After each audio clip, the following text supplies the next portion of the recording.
Hi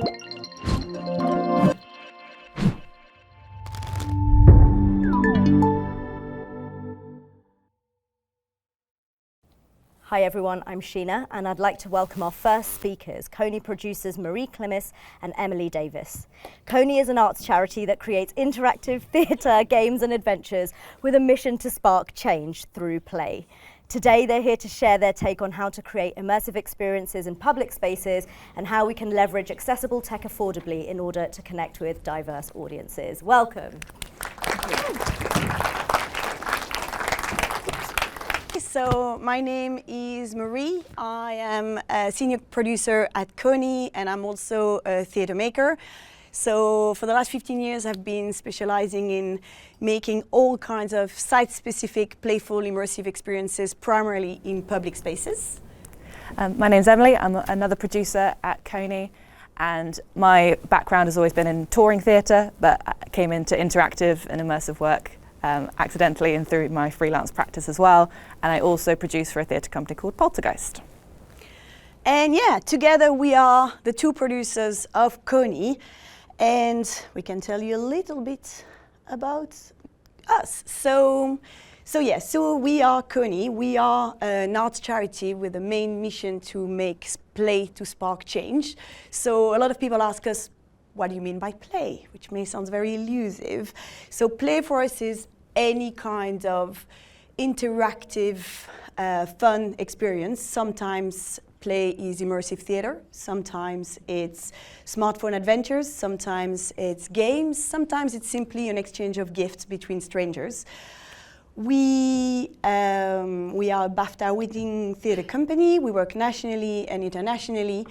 We have a small team, it's only 6 of us. We're based in Torre Hamlets, but we also work with a very vast network. So we have a group of about 40 guild and associate artists.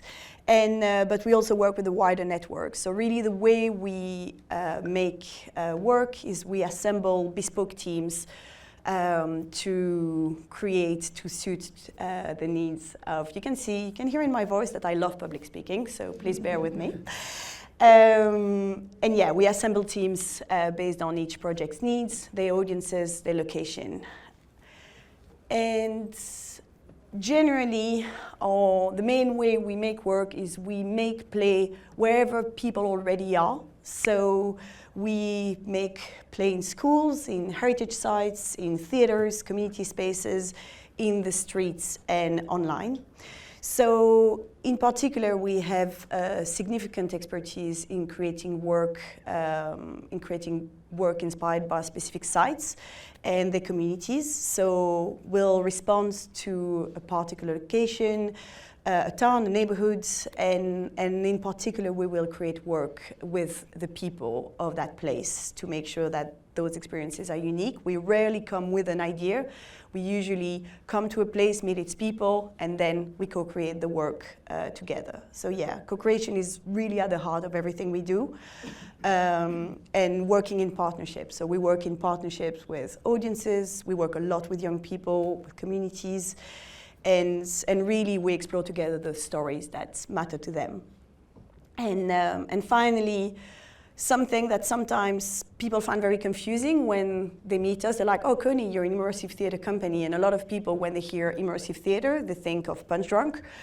And we'd love to do that, but we don't know how to do that. And neither do we have the money.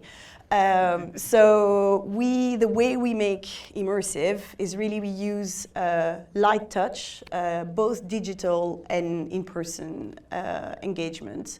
So whether it is theatre or installations, and we really enhance a space characteristics.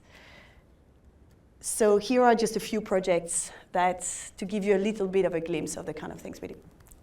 So we often talk about our work in terms of, when we talk about programs or strands of work, we talk about the places in which we make this.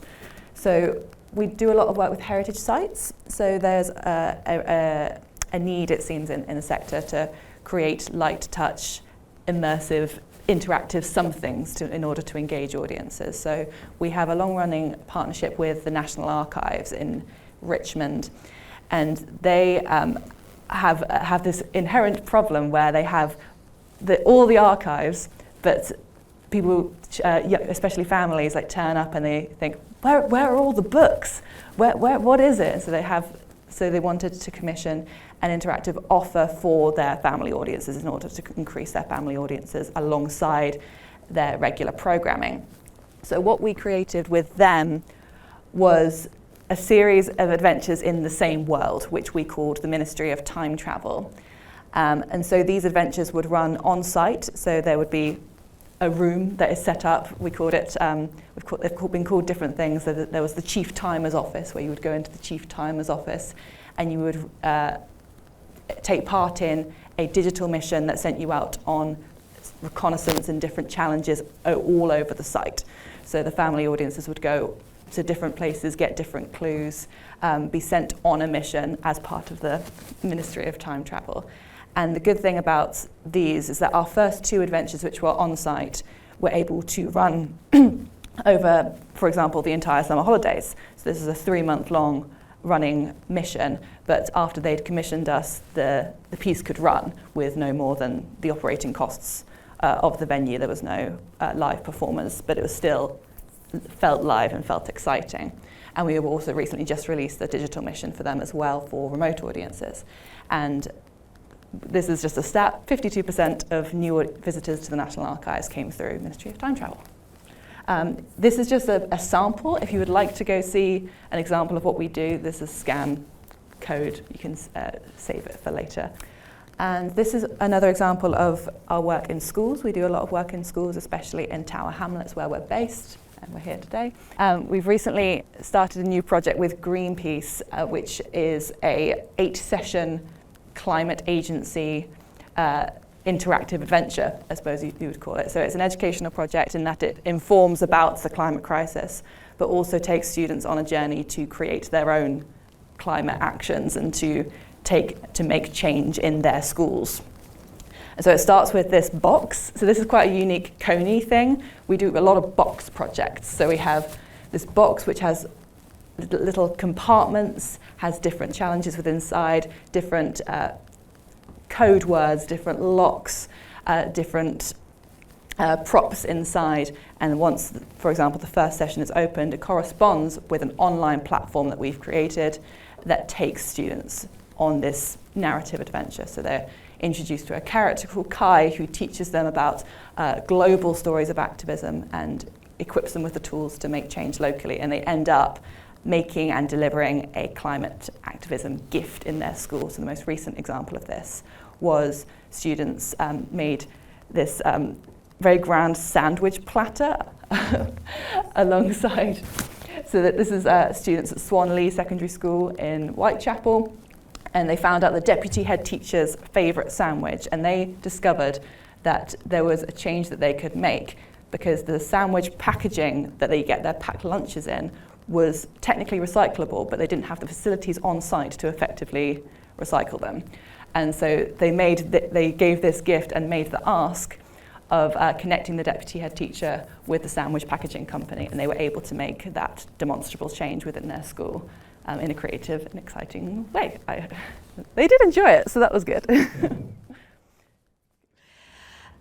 We also do more kind of traditional immersive theatre projects in theatres. So this is one of our new projects we're actually R&Ding this week. So 1884 is a project part of our Playful Heritage program. So what we mean by Playful Heritage is usually using play and immersive theatre and interactive theatre tools to find ways to have better conversations about complex topics and history, especially things that people sometimes don't really know how to talk about, like colonial history, race, and empire. So 1884 is a new immersive game theatre show inspired by the 1884 Berlin Conference. In case you don't know, because I didn't, the 1884 Berlin Conference was a conference that took place in Berlin in 1884, where all colonial powers met in Berlin to decide the rules of the colonial game, and an event that had a massive impact on the partition of the African continent. So the goal when we started this project is we really want to find a way to talk about this history, But we need to find a way to bring together audiences who have completely different attitudes to the topic, some people, and completely different lived experiences, some people who may know a lot, some people who may know very little, some people who are very comfortable to talk about those topics, and some people who are not. And so this show takes place in a modern scenario, the modern scenario of Wilhelm Street. And audiences are invited to be the new residents of that new community. And I'm not going to tell you anything about it, but it's one of the best things we've ever made. And it's opening at Shoreditch Town Hall next year, with the idea of going on tour after that across the UK, and in both theatres but also heritage sites. And it was really the kind of way we tend to make theatre, which is it was developed in partnership with a group of artists, activists, historians, to get everybody's perspective about the topic, and how can you talk about something very dark while people can have a lot of fun playing. And then finally, which is going to be we're going to talk about this project a bit longer because it's the main angle of this talk. It's the projects we do in the streets, and in particular the Golden Key. So the Golden Key is a project we did last year. This is by far the largest commission we have ever done, the scariest and probably the most fun. Emily and I have a massive Stockholm syndrome, so it was horrible and we want to go back.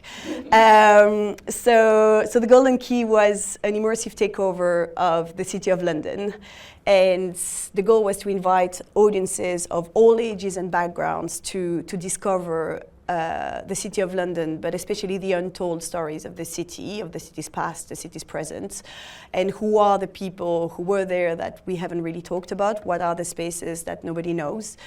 And we did this through a series of site-specific immersive shows, games and adventures that took over the entire city. So we had 200 artists involved, about 35 new commissions, and I can't remember how many shows, but more than 35, and working in 17 locations across the city, a lot of them being heritage locations, like we did a big takeover of Guildhall, big takeover of St. Paul's Cathedrals, churchyards, the Old Bailey, Dr. Johnson's house in Marylebone, and many, many others.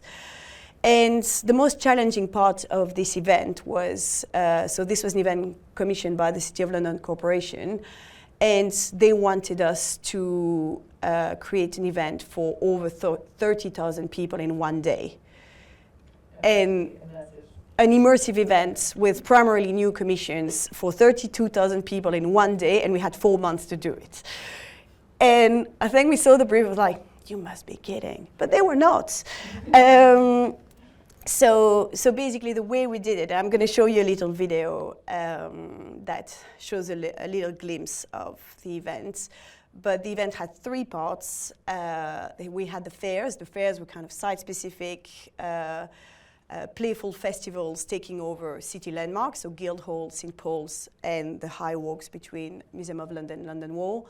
We had the hunt, which was cryptic treasure hunts exploring the mythologies of the city through a series of puzzle, code breaking, and secret performances in beautiful locations, including the Old Bailey, as you can see here. And finally, the Maze of Adventure, and Emily will tell you a little bit about it. But first of all, you can see a little bit of what this was.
So the Maze of Adventures was the largest Coney created piece at the heart of the Golden Key.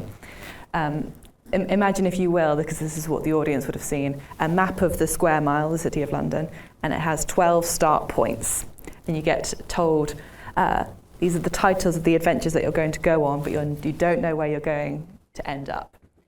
So there were, at the beginning of the Day of the Golden Key, 12 red doors sprung up across the City of London in different locations outside the Royal Exchange, next to the Barbican. And at each door, you were introduced to the maze keeper, who was a character called Felix, who was a baby dragon. And you texted a number, and Felix gave you a call back using some Coney tech that we'll talk a little bit more about in a second. And that you received a phone call, and you were texted a link to a smartphone adventure that opened up and took you on a walking adventure across the city along a historical route or a mythological route, or you were guided by a character from the city's past or present or potential future. And so each route had a different theme, each route had a different audience. It had family-friendly audiences, adult contemporary audiences. And at the end of each of these, say, 30-minute, 40-minute adventures, you came upon a secret location that hadn't been advertised to the public, but included a clown performance in Pewterers Hall. This is a performance in Dr. Johnson's house, the museum. And this is a performance in the Ned Hotel, which was another one of our locations. And this is an underground cabaret in the underground bathhouse, was it called? The Victorian bathhouse. The Victorian bathhouse. So none of these locations were made public. They were only accessible to people who had gone on the adventure and come to the end of that. And so the way it ended up looking for me from a planning perspective was a map of the City of London, start points, end points, all over the Maze of Adventures. And that's what it looked like. So we're just going to talk a little bit more about our smartphone adventures, why we do it, how we do it, etc. So first of all, in the why, one of them is capacity. With the Golden Key, we needed to do an immersive event for 30,000 people. So the Maze of Adventure in one day had about almost 7,000 people doing at least one of the adventures. And it's quite an affordable medium to create both intimate, interactive experiences for large audiences, as opposed to strictly performer-led experiences. It's quite flexible as well. It allows you to work in public spaces and in spaces that are still open to the public, with other people engaging with those spaces. With either no or very minimal setup. And really what our artistic director always says is adding a layer of magic on top of the city's fabric to really enhance the city's history and its characters. In terms of, it also really helps with audience agency, so you can have interactive experiences, self-led interactive experiences with maps and directions, allowing audiences to find their way around the city. And it also helps with accessibility. These are experiences that people can do at their own pace. They can stop, they can walk, they can pause. They can do it alone or with groups, adults or families, and we can also embed adaptable access features. We'll talk about it a bit more down the line. And for us, it's also really a way of reaching new audiences with the same ethos of meeting audiences where they are. So because we take those to schools, to public spaces, and you can make adventures that are tailored to different audience groups. So in the case of the Golden Key, we had, I think, only adventures. We had a few that were made specifically for families. We had some that were about specific themes. And you can playtest those adventures with those audience groups. And finally, and it's probably the most important thing for us, we always think that we only use tech when it is a way of supporting storytelling, and not just because it's cool, even if sometimes it really is. So it's really an additional medium to convey a story and to put the audience at the heart of the storytelling experience, to have an audience that stands in a space, whether it's the streets or heritage sites, and suddenly see the space in a different way, hearing all those stories that are that hide in plain sight. We create our adventures in web browser, which is programmed on Twine, which is most people know it as a choose-your-own-adventure software, but it's actually incredibly adaptable. It's open source, and anyone can learn how to program it. So the audience is essentially scanning and going, and they have the audio and they have everything ready with them. We also, as Coney, use what we call a magic phone platform, which is actually we've used Twilio and created our own platform to program it on, so even I can just sit there and make someone's phone ring, which is great fun.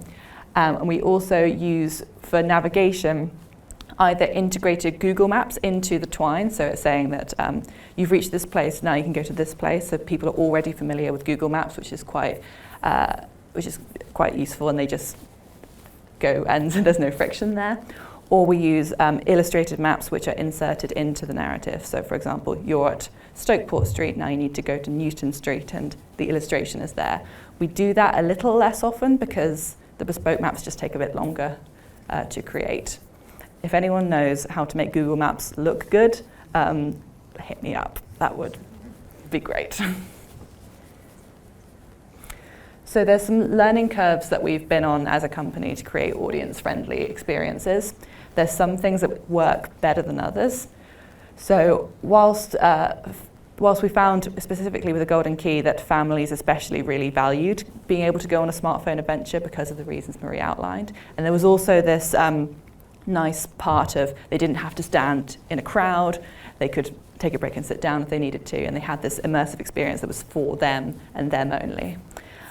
But you need to get a family to playtest an adventure if you're marketing it to families, and that's definitely something we've learned, is just to playtest and playtest and playtest again, because two parents and two small children will have very different ways of embarking on something than one person in their 20s would do. We've experimented with different techs, so we used Snapchat once to create AR.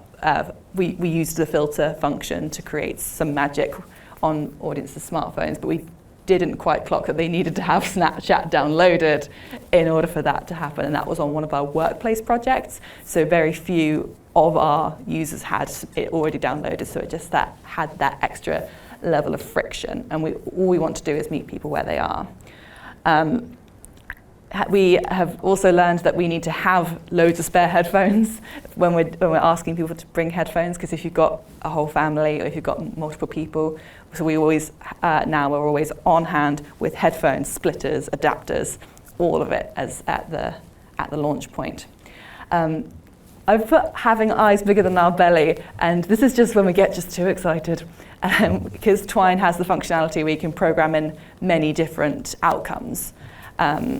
We were like, let's do 4 different routes, then forgot that would involve us doing 4 times the amount of work for, this is 10,000 Heartbeats was our project that we did in Liverpool. And also we just sort of, as a tip and a recommendation, we'd use robust platforms that are well tested and well used. We used a video calling software that wasn't Zoom on internet project recently. Actually, no, not recently, that was a little while ago. But it's just, if it just wasn't robust enough, it couldn't handle the number of users. And also, I would also recommend, if you're using a form of technology, to only use that one, so you're not onboarding an audience to more than one platform simultaneously, or asking them to get to grips with something else midway through a narrative.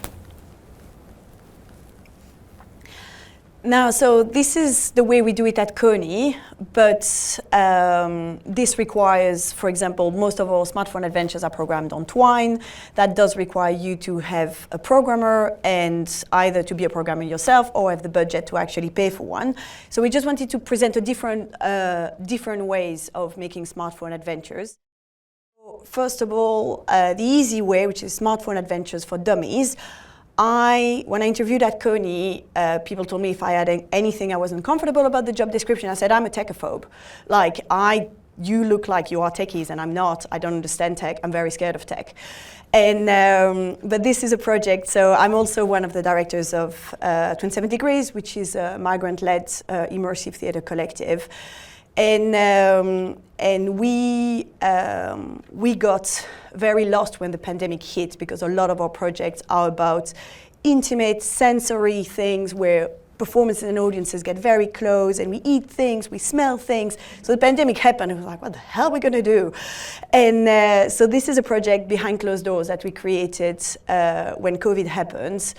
And it was a Choose Your Own Adventure show taking place in the streets of Spitalfields, where you could follow the stories of a neighborhood, and you could choose who, you could find out the stories of your neighbors and know more about them and go to different houses. So the way it worked, you had a smartphone adventure that you would do using a web browser as well, and then there would be performers behind house windows that you could watch and listen to from the streets. But for this one, we used the only thing we knew how to use, which was we used Wix, which is just a free online building software. I've tried a few others. Wix was the one that looked the most like a normal smartphone adventure. But basically there are ways that even if you don't know how to program, even if you don't have a big budget, this is a way to do it. This is another project also using Wix. This is just one of my solo projects, which is a Choose Your Own Adventure audio show for library spaces, where it is I Am Bird. You follow the story of a bird migrating from Ghana to London, and you make decisions affecting the bird's journey. So if you scan this QR code, or you have also the website and the password if you struggle with the QR code, you can just see how it looks and how it feels. And I actually had somebody from Wix tech department who dropped me a line and say, oh, that's so weird that you're doing that. We've never seen anyone using your platform to do that, which was quite sweet. So there are lots of ways, even if you're a techophobe, that you can still use tech. So in my freelance practice, there's two projects I wanted to talk about briefly. So I said that Coney never makes anyone download an app. I didn't say I never did. So there's a project called Ghost Walk, which I did with Poltergeist Theatre. I imagine the room is familiar with Echoes. We worked with Echoes, who create geolocated audio experiences. And the project that we'd seen beforehand of theirs was, I think it's called The Singing Trees, or something similar, in Hyde Park. And you visit each tree, and when you stand close to the tree, you can hear the song through the app. And we created Ghost Walk as a trail where you had to find different ghosts, which all interacted into a narrative around the City of London. And you can see the yellow circle when anyone stepped inside that sort of geo-boundary, the audio would play. And I believe it was the first time that they'd created an experience where the circles disappeared and reappeared. And that's how we did it with Ghost Walk, and made it into a trail that had a mysterious ending. But for that was a white label app from Echoes, and obviously there's costs associated with app development, but it looked really fantastic. And as a one-off robust thing that ran for over a year and a half in the end, and was able to be sort of completely hands-off. We didn't have anything to do with it after it opened, and people just went up to a window and saw a huge Ghost Walk title and scanned the QR code, and off they went. But it was also relatively simple to download. It wasn't like gigabytes and gigabytes. But that is like another way of doing it. And Echoes are really exciting makers. And another one of my pieces I've produced in the past was called Work.Text by Nathan Ellis, which is an entirely a theatre show performed with no actors at all, and the audience receive instructions in order to perform the piece. So that's through projected text, through getting instructions that are printed from a printer on the stage, instructions through headphones, Bluetooth headphones, and all of that was done through through QLab notionally, but it's run with a Node JavaScript code. So that was working with a very good programmer who was able to make phones ring and printer print with different people's names and the Bluetooth headphones work and all that. But it was a very, very exciting project, just like detail-oriented and thorough, and a lot of work to make it happen. But once it happened, it was able to transfer to lots of different locations, and it's currently on an international tour because there's no actors in it.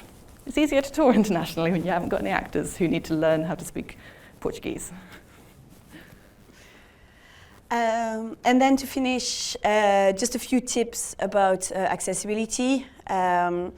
So we've also learned, and this is a journey for us, and we're still aiming just to improve how accessible our adventures are. One of the advantages of doing smartphone adventures is, as I said earlier, is the fact that people can do them at any time.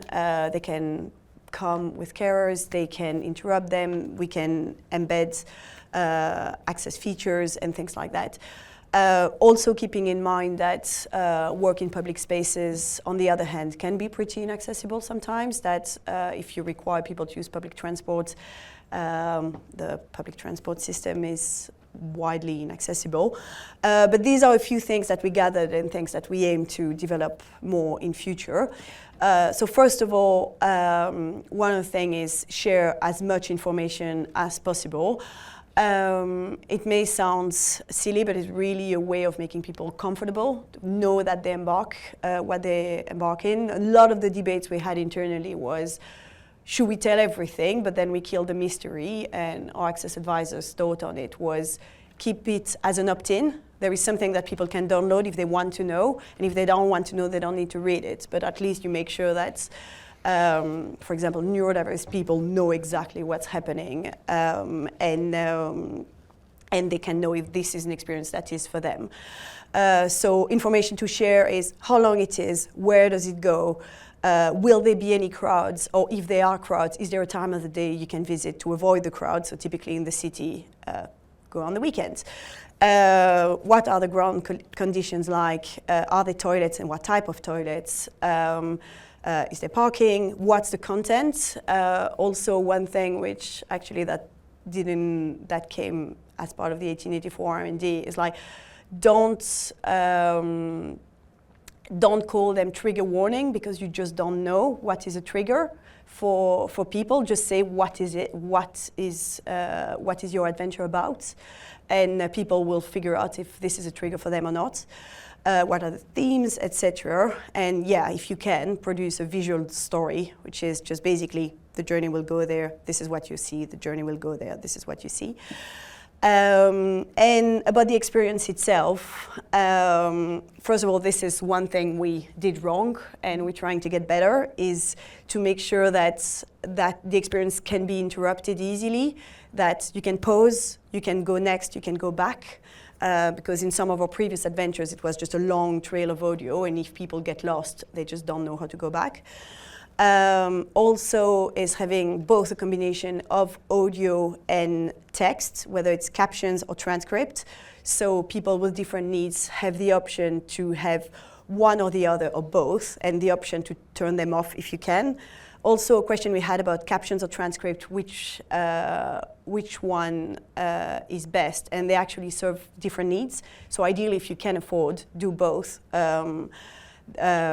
Captions will be better for deaf people, transcript will be better for neurodiverse people, so if you can, do both. This may be easy, but choice of fonts, big contrast. Make sure that you have, if possible, that you travel short distances and you're really transparent about them. If you can avoid crowds. One thing we learned, again, the hard way, is creating adventure for families that involved a lot of listening to audio while crossing heavy roads. If I have 2 young children, this is hell for me. So you want to be able to walk with your kids, focus on the kids, sit in a park, switch on the audio. And also focus the audio in quieter places where people can sit down. And finally, just tailor the experience for your target audience and make sure that your target audience has play tested it. Don't just assume what is, for example, accessible or good for families. Just get the people whose needs it is to actually play test it. And yeah, this is us, and this is how we do smartphone adventures in tech in public spaces. Yeah. We will be so happy to take questions. We're very excited about it. Our marketing manager also wants me to tell you that you can find us everywhere at Agency of Coney.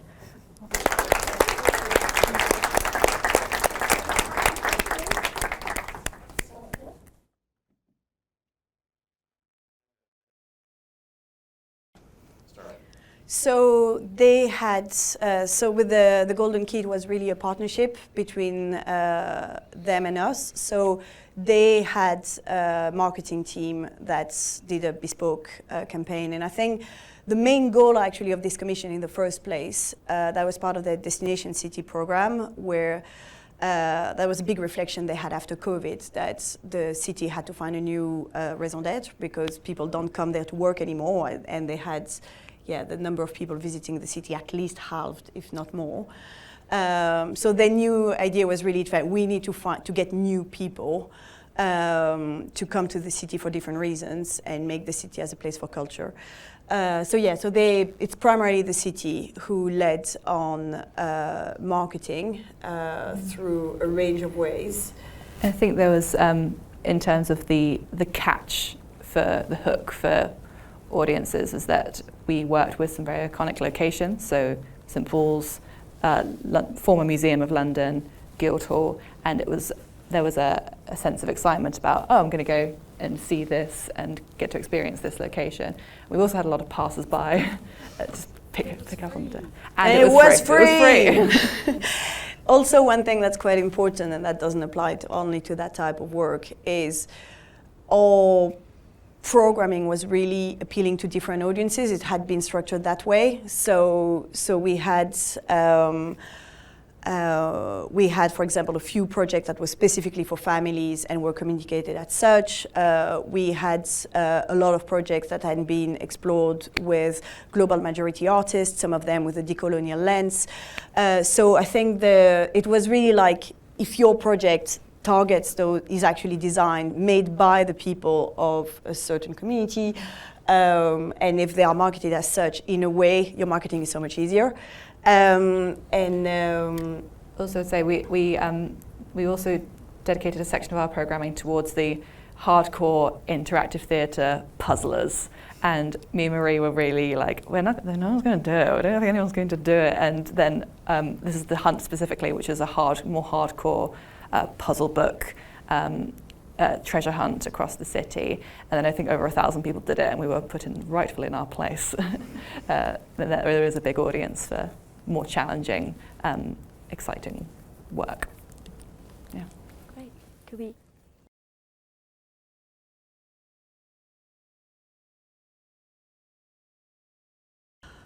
It really depends on the experience, I think. We usually just say either participants or audiences or players. I don't think we ever say users, but there's no real reason for that. No, I think that generally for us, I'd say the difference between audiences and participants is if we do a project in schools, for example, or if we do a project co-created with communities in a certain space, then we'll probably call them more like participants because they actively, they are actors of making the experience. While the Golden Key audience, who we don't know them, they showed up on the day and we never heard of them ever again.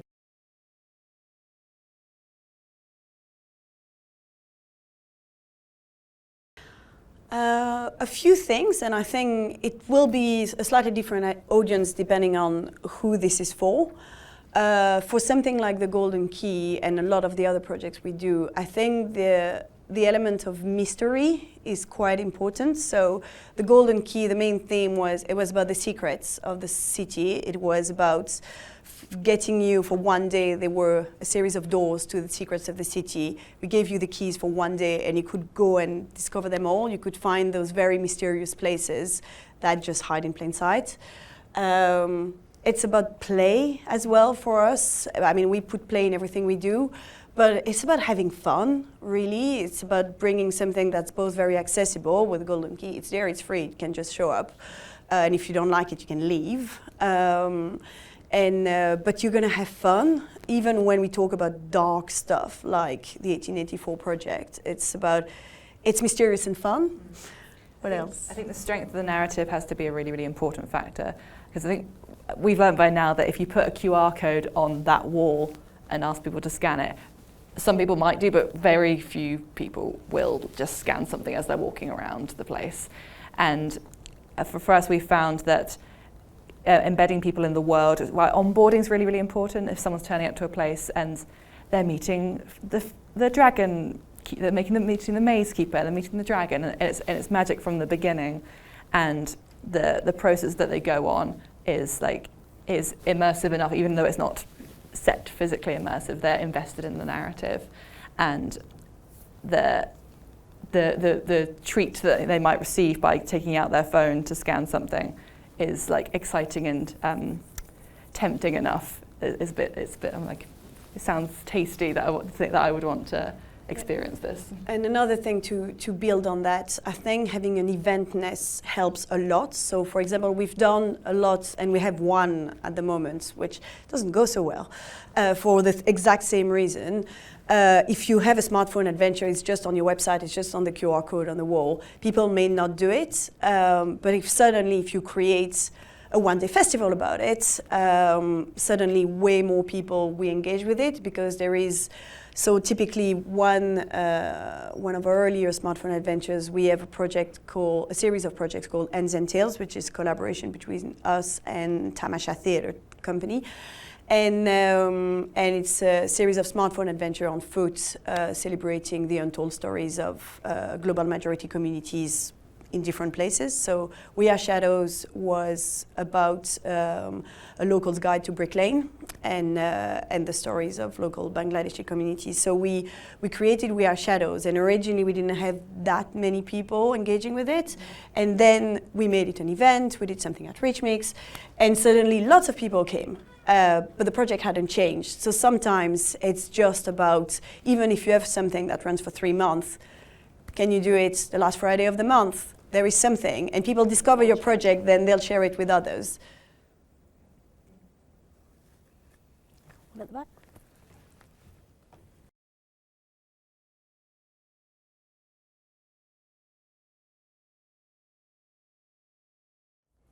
So Coney has a specific mantra, and our whole modus operandi is that we make play to spark change. Everything that we make has to have embedded within it some kind of impact on the world, or some kind of theory of change. So all of our works are kind of have this artistic and charitable purpose. That's probably the wrong phrase. So for example, our work in schools, so we run projects in Tower Hamlets primary schools, and we develop this kind of impact framework at the beginning of every project. We co-create a manifesto with the project partners of what we want this to do and why we want it to do it, and the manifesto is always live and changing. We have this thing called the magic number, which we do especially with our participants and school students, is rate how you're feeling today out of 1 to 10, and why are you not one number below? And then they have to sort of explain their reasoning, and then we do the same thing at the end. And we also embedded in our theory of change, we have things that we want, for example, our schools programs to achieve. We want students to feel connected, they want to feel agency, and so we frame our pre and post questionnaires based around those particular impacts. There was also, for the Golden Key, it's a bit of a unicorn, because as Marie said, there was a lot of people who came that we never saw again, because they were just there for one day. It's 30,000 people. But we did catch them with our online platform, so they had to use the website, and they filled in the feedback form afterwards as well. And the raison d'etre for that event was, does it make you see the city in a new way? It has to be more than just fun, though it can also be fun. Will it make you want to come back to this area? Did it teach you something new? for that. Yeah, just one more thing to say is, so we work very closely with Dr. Astrid Brill, who's an impact fellow at the University of Bath Spa, and we work with her to develop our impact frameworks for all our projects. So generally, she built some kind of a toolkit for us, and the way we measure impact for one project or another may be completely different, because it's a very different way to measure the impact of a project you do with a group of participants who are very engaged in the making of this project, who will be there for quite a long time, and you can talk to them regularly, than measure the impact instead of something like the Golden Key, which is one-off with people we actually didn't know who would come until they did. And you can do feedback forms, but the thing with feedback forms is it's always a bit skewed, because not everyone feels them, and sometimes you fill them in because you're upset. So yeah, but we have sometimes an impact framework that involve a lot of conversations to measure if that project did what we wanted it to do, and sometimes it's very straightforward language. It's just, did you enjoy it? Do you want to come again? And do you think it was any good? Guys, thank you so much. That was amazing. It was really, really incredible. Really appreciate you both. Thank you.